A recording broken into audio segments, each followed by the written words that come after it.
Puntahan natin yung trash skimmer dyan. Nandito tayo kahapon pero di natin yan naabutan. Ngayong araw nagbabalik tayo at mainam na meron trash skimmer dyan para na kukuha kaagad yung mga basura.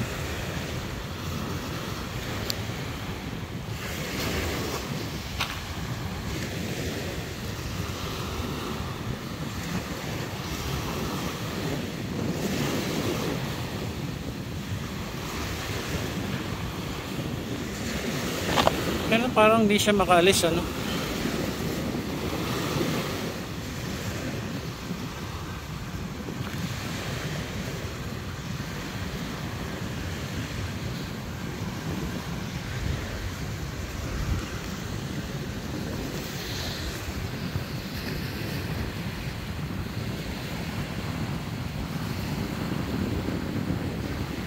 Hello po,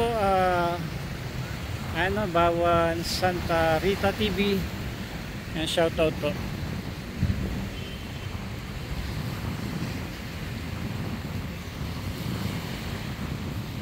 Ito from DPWH naman ito. Laki nito, ho. Siguro kung ito yung dadalhin sa sa Pasig River, madami-dami yung makukuha nitong basura doon. Especially mga water hyacinth.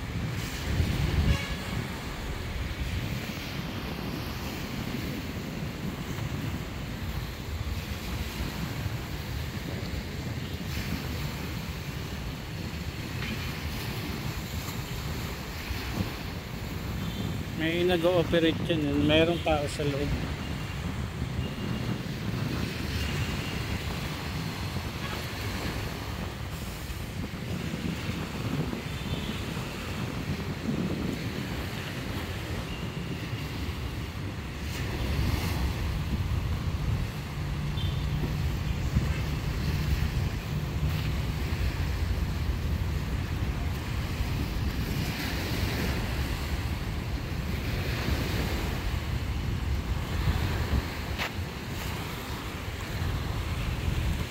Ito na vlog natin to before na itong harvester ID from Italy yata ito, no? Ital Draghi nakalagay dyan. So, mainam ito talaga, pang malakasan itong na to, trash skimmer na ito.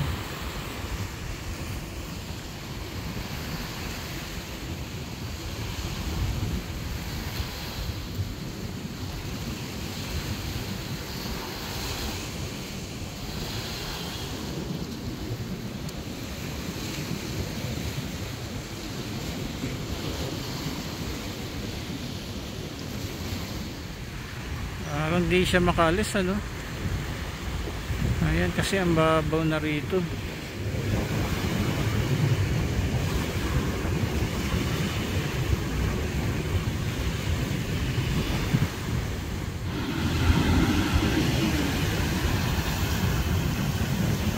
Hindi siya makaalis, ano?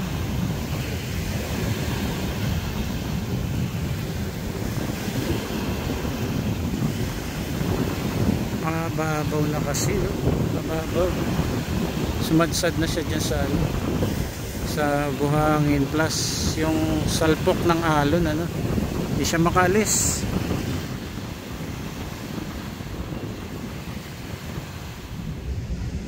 So hindi na po nakaalis yung trash skimmer, gawan nakasadsad na siya dyan sa may buhanginan at yung hampas ng alon, ano? Hindi siya aalis dyan. Kanina niya pa sinusubukang makaalis dyan, pinapaandar niya, no? Kaya lang ayan, hanggang sa huminto na lamang siya. Siguro baka bukas na alis yan pagka di na malakas ang alon. Ayun, nakikita po natin mayroong ngayon, no? Ayan, jet ski. So kaya papunta ito. Ayan, ito po ngayon ang itsura ng Dolomite Beach. Ayan, si kuya, nakasaklay, so, I hope nag-enjoy siya dito sa Dolomite Beach. Ito yung nag-ano, jet ski oh. Kaya kuhanan muna natin to.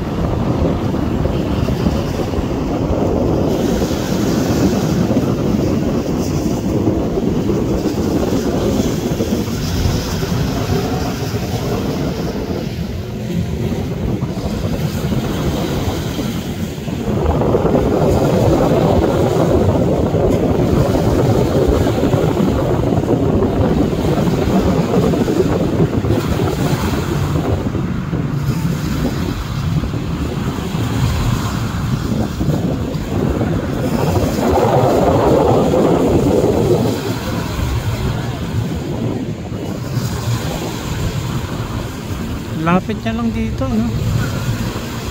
Dolomite Beach.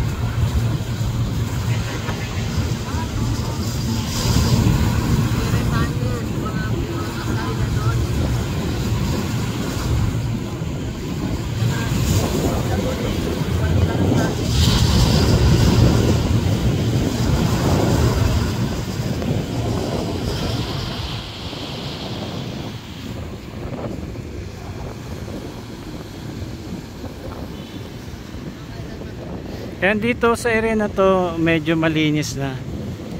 Ayan, at dito po yung maraming namamasyal na mga kababayan natin. Ayan, kanya-kanyang upo na po sila dyan para sa pag-aantay, ano, sunset maya maya.